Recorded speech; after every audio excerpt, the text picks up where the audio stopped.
Hey everyone, this is Nathan Gamble for Run It Once. This video should be coming out right before the World Series if I have everything lined up correctly. And it's going to be about poker tournament logistics and specifically traveling for poker tournaments. I have a lot of the questions that I'm asked over the years be specifically regarding travel for poker. And I have about 15 years of traveling for the World Series of Poker. I have more years than that traveling for series in Oklahoma and some of the 18 plus friendly casinos at that time. So I have a lot of years doing this. And I also have the fact that I've lived in Vegas as well as I've lived in Texas when I go to a World Series. I've lived in New York when I go to a World Series in Oklahoma. So I have a lot of different viewpoints and experiences of traveling specifically for the series or other poker tournaments. So I want to delve into it with y'all today. I hope this helps you. And honestly, this is one of those, it's small edges that you can have in poker that are very easy to obtain. They're setting up your systems and it will give you a 10, 20, 30% edge at the table over people that have not thought about this type of thing before. So it's very positive for your bottom line and it takes very little to implement. Also, I'm going to be sharing some money saving techniques in there that I personally use and a couple anecdotes along the way of players or things I know have happened. So if you want to save money, if you want to increase your edge at the table, if you want a couple laughs along the way, then watch this one. And also, I'll be leaving some links for specifically what I talk about and where I talk about getting them from in the comment section. All right, so first off, we just have a breakdown of what we're going to be covering during this video. I'll run through this real fast. Time zones, what that means as to how best to adjust to them.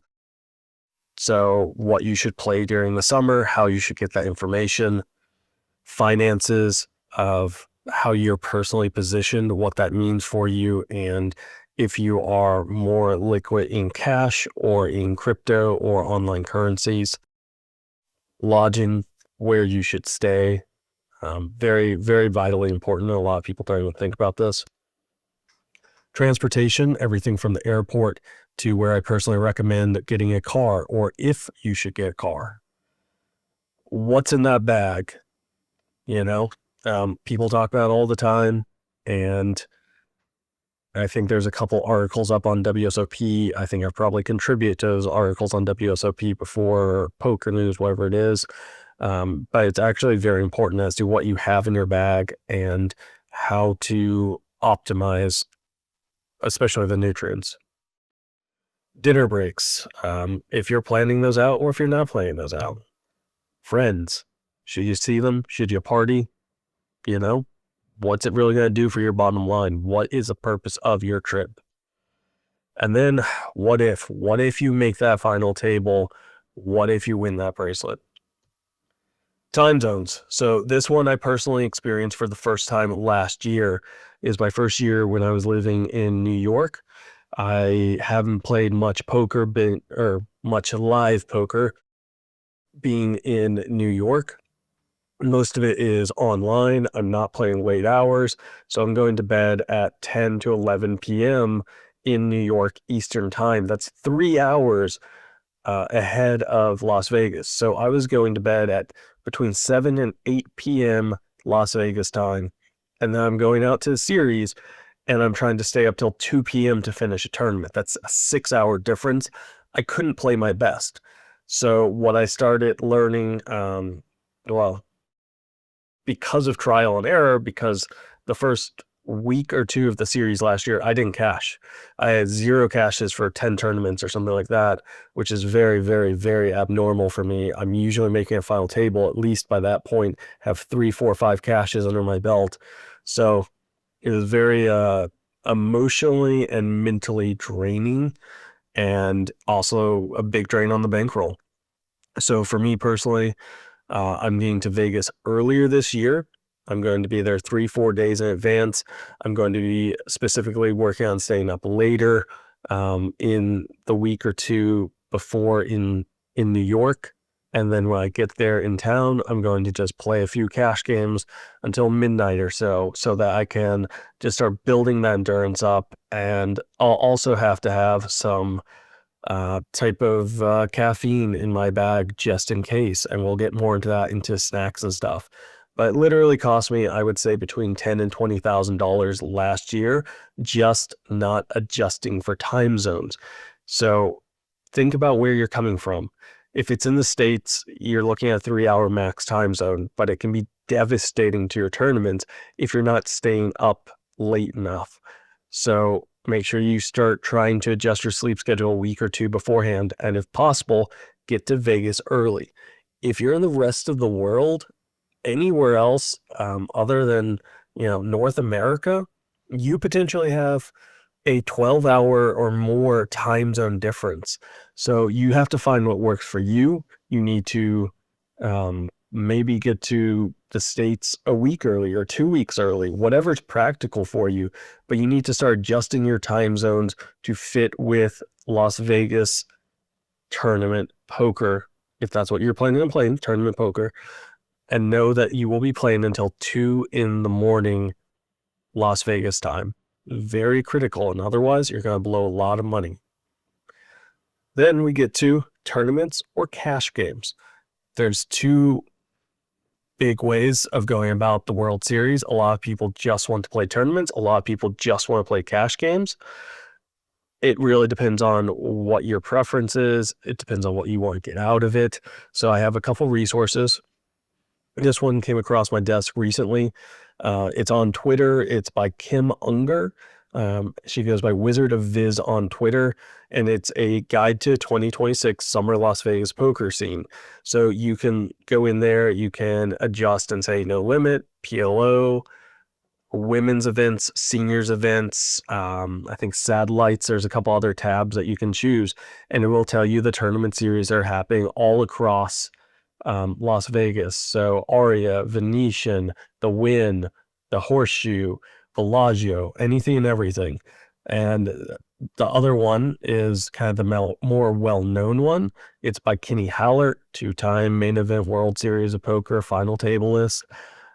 He goes by Spacey FCB on Twitter. It's very well known. It's very well used by a lot of poker professionals. It's 2026 Vegas Summer Poker Schedule, very similar names. Again, I'm going to have these included in the comment section, but that being said, you can also just go onto their Twitter and you can pull it up. But if you want to pre-plan your schedule, or even just say, I busted a tournament day or cash game isn't going well today, you can pull those up. You can see what's happening around town so you know what you're getting yourself into. All right, for cash games, Poker Atlas. There's a lot of the poker rooms around town that have started switching to Poker Atlas. And then there's also Bravo Poker Live. So these are the two apps that you need to know and have downloaded on your phone for cash games across Vegas. This will cover every major cash room in Las Vegas, from the Aria, the Bellagio, the Wynn, the Horseshoe, the WSOP side of things. Every room there is, it will be on one of these two apps. And honestly, I wish more of them were on Poker Atlas. And the reason is it's very easy to just sign in and put your name on the list an hour in advance. You walk into the room, you press a button on it, it says, hey, I'm here. And you are automatically signed into the poker list. So very nice part about Poker Atlas, but it doesn't work. I know it works in Wynn and worked in Resorts World, but Resorts World is sadly no longer with us. I'm not sure which rooms it works with. For a while, MGM was saying they'd use it. So just check and see. But you'll be able to find out where the cash games are around town, what's running, how many people are on the list. So you don't show up and waste your time and just stand there and wait for hours. Or worse, go to the pits. Finances. All right, so let's start with this picture. It's a well-known picture. It's Phil Ivey with just probably 25,000 beside him, just sitting there with a game massage. Um, and there's a story that Nick Schulman has told that he was game massage at the table, and it's winding down. It's been 2 hours. He realizes he doesn't have any cash on him. He's playing a tournament, and he looks at Phil and he says, "Hey, Phil, I don't have any cash on me. Could you throw me some money for a massage?" And Ivy, just with that deadpan stare, he's like, "Yeah." And he reaches in his bag and he pulls out 5K Bellagio chip and he throws it to the massage therapist. And he just looks at Nick. He says, "We're at 5." So, point is, if you don't have your finances in order, it could end up costing you a lot of money. There's a lot of juice to be had for someone just throwing money towards a massage therapist. All right, finances. So this comes from the official WSOP website. How they accept WSOP buy-ins. Obviously, most rooms around town are only cash or chips. For the World Series, you have a little bit more optionality. So in person, you have cashier's check, you have gaming chips, you have a tournament account that you can preload beforehand, and you also have wire transfers. So a wire transfer requires a minimum deposit of 100,000. We're going to get more into liquid, illiquid, crypto type of stuff here in a second. I just want to cover how you can actually buy in. For online registration, you can use a credit card these days and they waive the fees. You have ACH transactions, not exactly sure how. PayPal, LuxonPay for non-US players. You can have a tournament account that I believe you have to wire in before, or that may just be the WSOP app.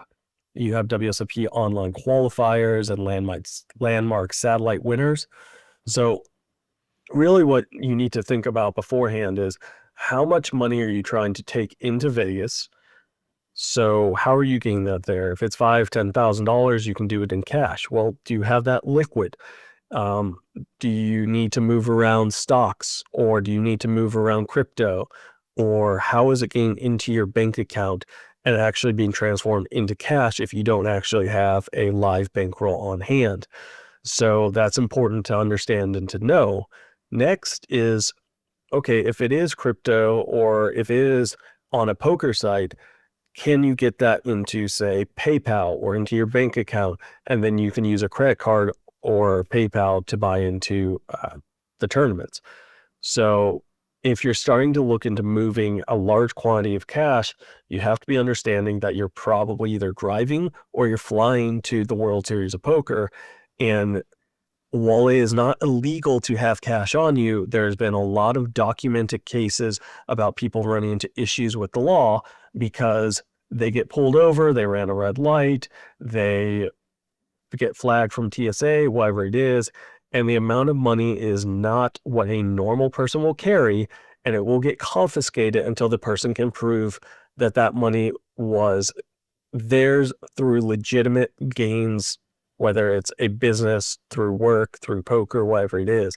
It's not worth the hassle. So if you're flying with a large amount of cash, whatever that means to you, I'd probably say anything over $10,000, be very cognizant of that and probably look into trying to use a credit card or a different online method to buy into these tournaments.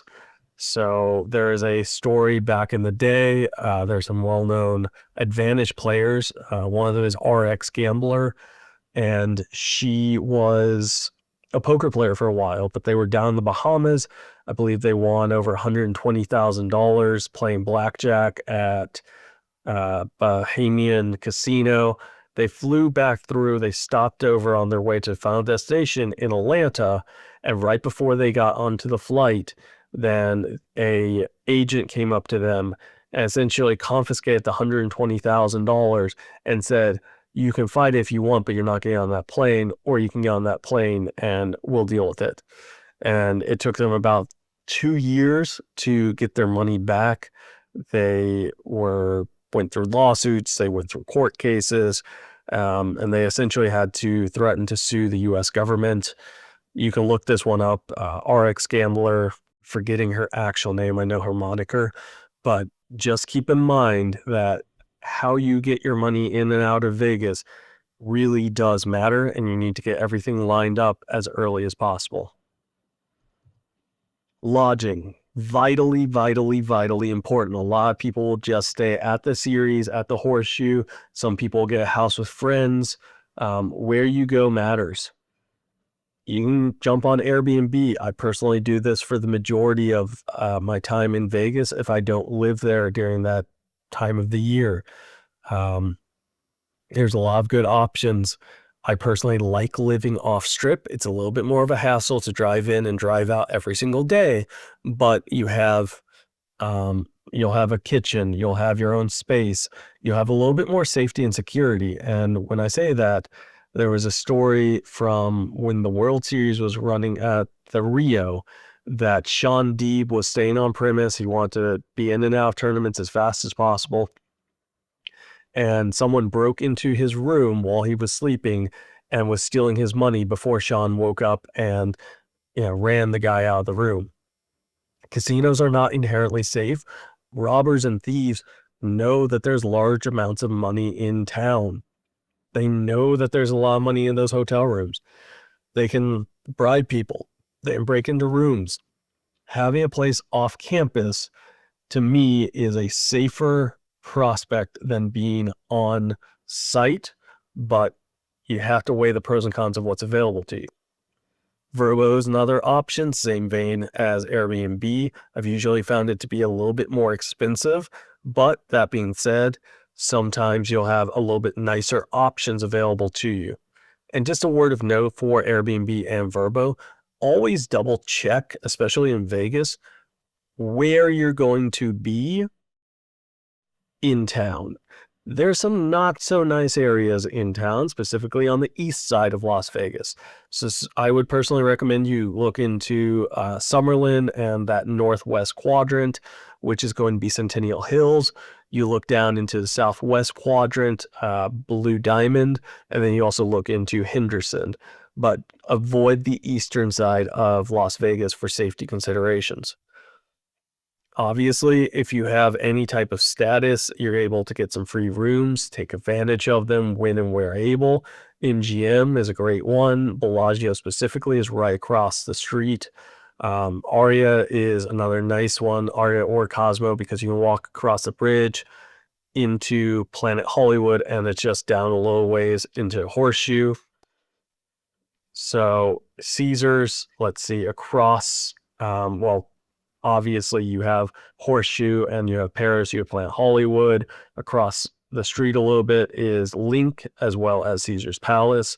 So it really depends on what is important to you as to what you're going to get the most out of with your particular stay. One I've used in the past, I actually rent this through Airbnb. You can do it through Airbnb or directly through Palms. There are actual suites inside of Palm's place. It was set up with the ability for people to own them and to rent them out. So I did a month-long stay last year.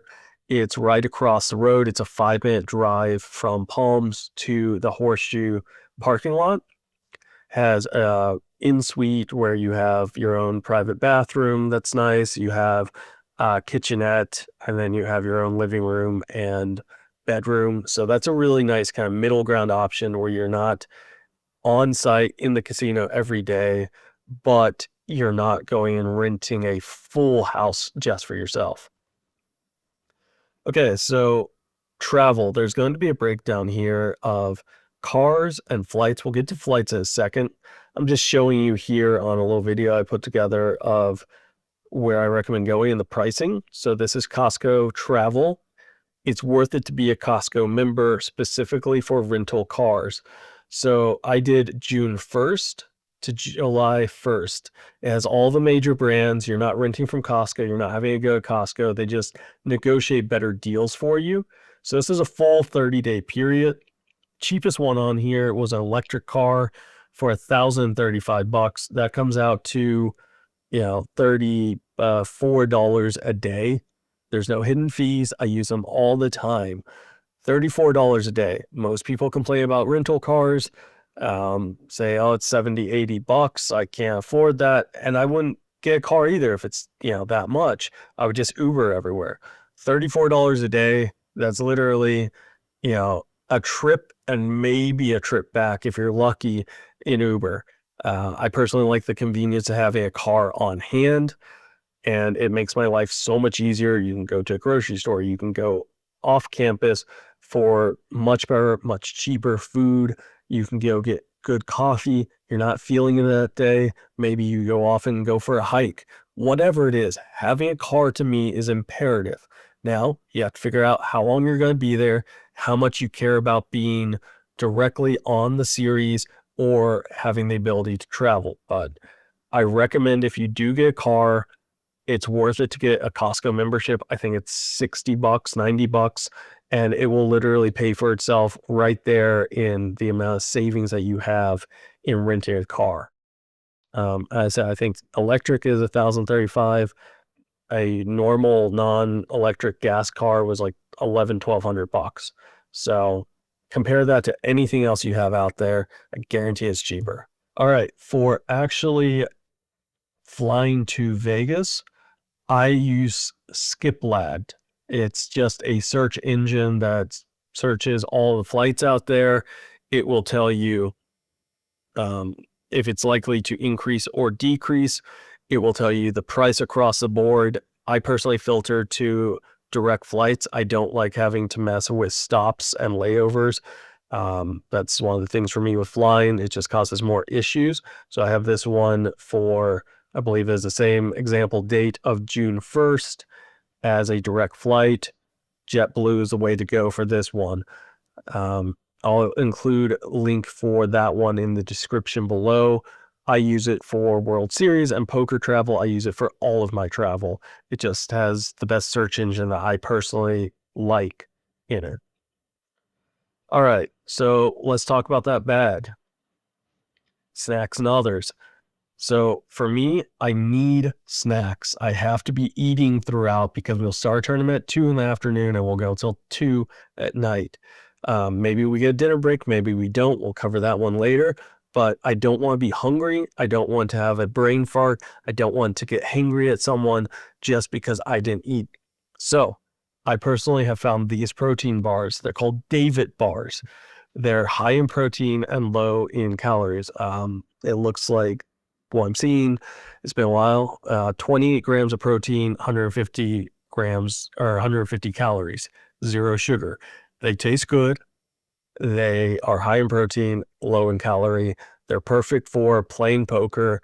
And one of the guys I know, he was walking around and he came up to me. He's like, hey, can you hold some money? I was like, yeah, I got you, man. He passes over, I think it was $250,000 in just 50K bricks, 50K at a time, 50K at a time, 50K at a time. I was like, I don't even know what's happening right now. And I was having to empty my bag out just to fit all this money to watch it for him for a second. And he saw one of the protein bars. He's like, what's that? And I gave him one. And he literally, he tasted it, he was amazed by it. And from that point forward in the series, he ordered, I think he said 4 boxes of them, so he could always have them on hand when he's playing tournaments. So it doesn't matter if you don't have a lot of money, if you're absolutely loaded. I don't have $250,000 just sitting in my bag usually. These are worth it. They're good. They're high quality. They speak to everyone. So definitely recommend checking them out. Link in the description. Another one that I found is jerky.com. Everyone likes beef jerky. Specifically, it's easy to eat. It's not overly messy. It's easy to share. So jerky.com is one that I've personally found that I really, really like the quality of. They have a lot of different flavors. They have a little quiz you can take and figure out what type of beef jerky fits your style. I took it last year and it was spot on. I don't remember offhand what flavor I got, but my order's still on there. I'm going to order more for this year, but it talks about how dry you like your jerky, how hot you like it, how sweet you like it, all that, and it makes recommendations based off of that. They have some killer flavors. Just can't recommend them enough if you want jerky during the summer, which I recommend having a snack on hand. So another one I'll have linked in the description below. I just get some liquid IV off of Amazon. I'll have a link. I highly, highly, highly recommend staying hydrated during the series.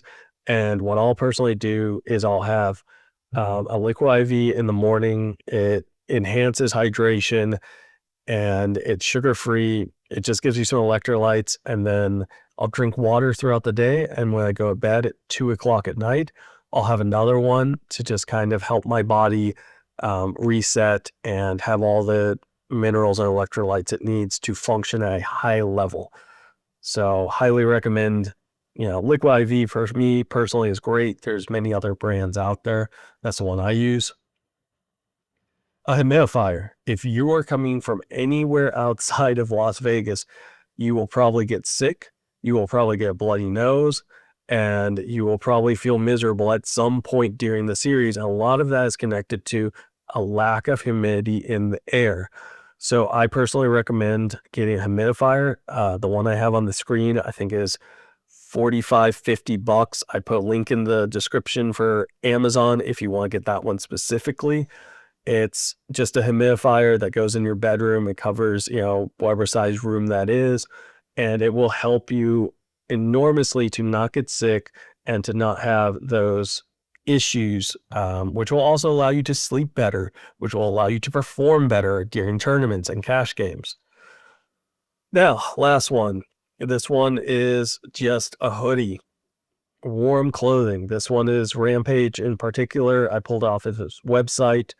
I've never worn Rampage's gear. I have no idea if it's clean, if it's comfortable.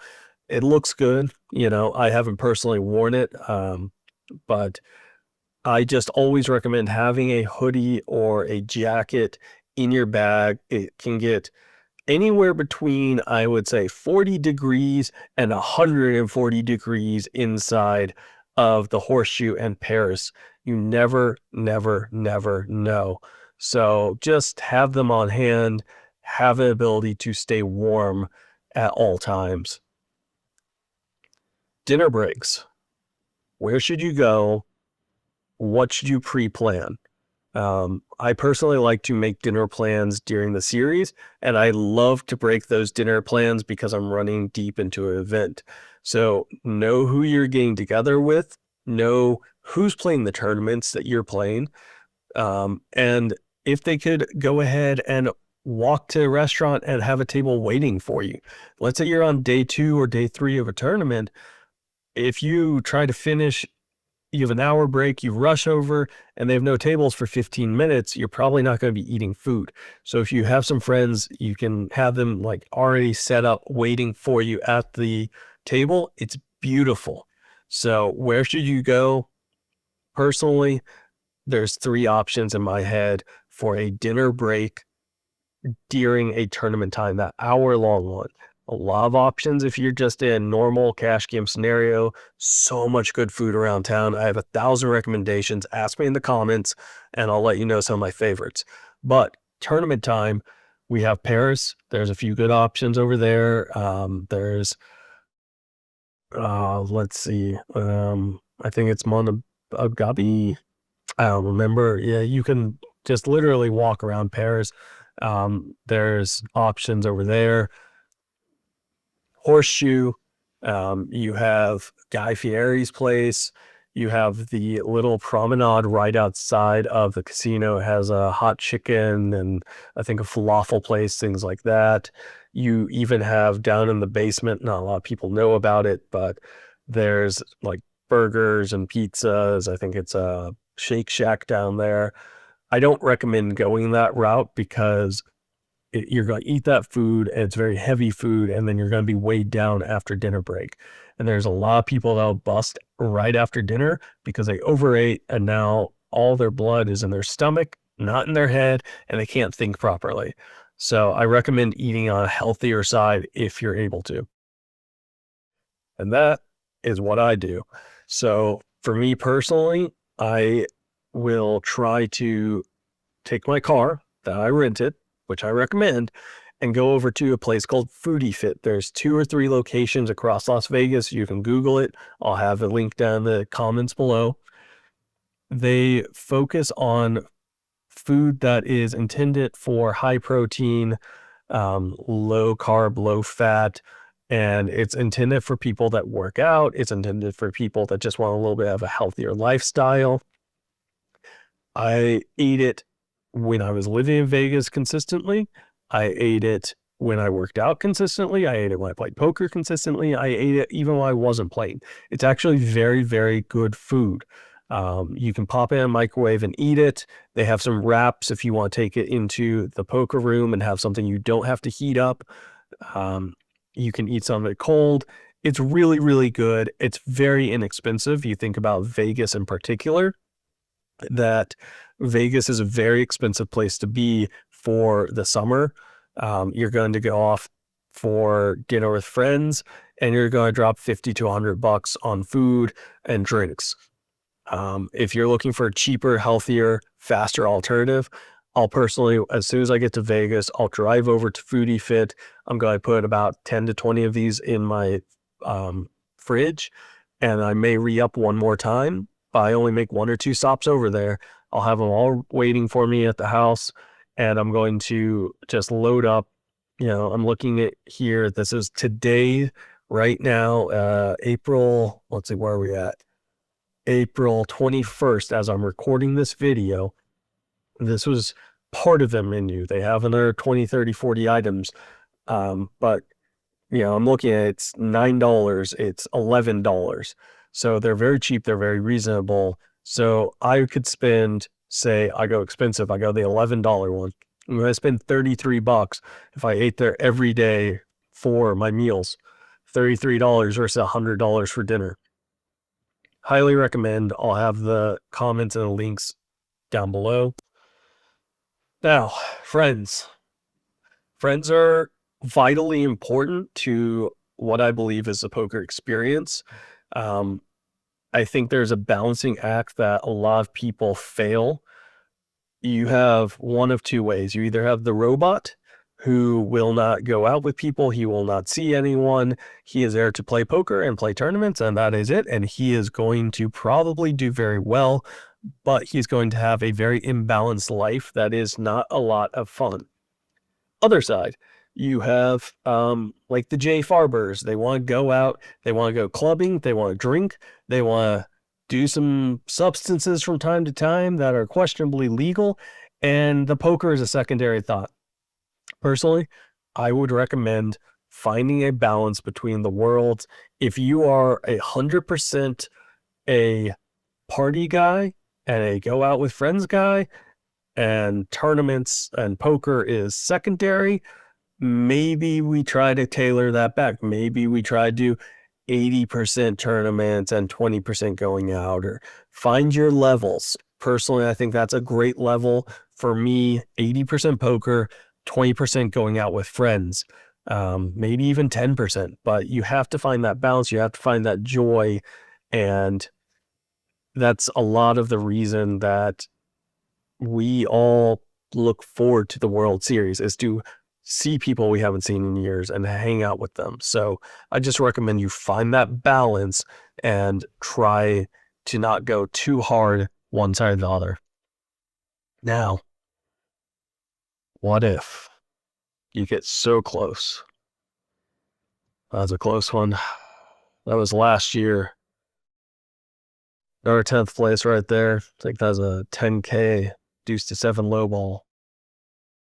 Another 7th place. Guys, I have a lot of 7th places, a lot of 8th places, 10th places, painfully. But what if you actually win it? What if? That's what we're striving for. That's the dream. What if you make that final table? Are you prepared? Do you have whatever you want to wear? Are you going to be comfortable? It's bright lights. Are you someone that wants to wear sunglasses? Have you tried those sunglasses under bright lights? Are you someone that wants to dress up? Are you someone that wants to look fashionable, that wants to look good for the cameras and for media? Are you someone that doesn't care about any of that? Do you have someone that's on the rail for you? Do you have someone that's going to call your family back home? Is your family going to fly out there? There's a lot of logistics when you make the final table that it's people's dream to make a final table. And they just say they'll figure it out when they get there. Well, figure it out before you get there, because when you're there, the only thing that matters, the only thing that you should give a fuck about is playing your best poker. Have everything else taken care of for you guys. Have it already pre-planned. Know what you're going to wear. Know who's going to be there. Know who you're going to text to organize that. Know if you're going to have any family on the rail.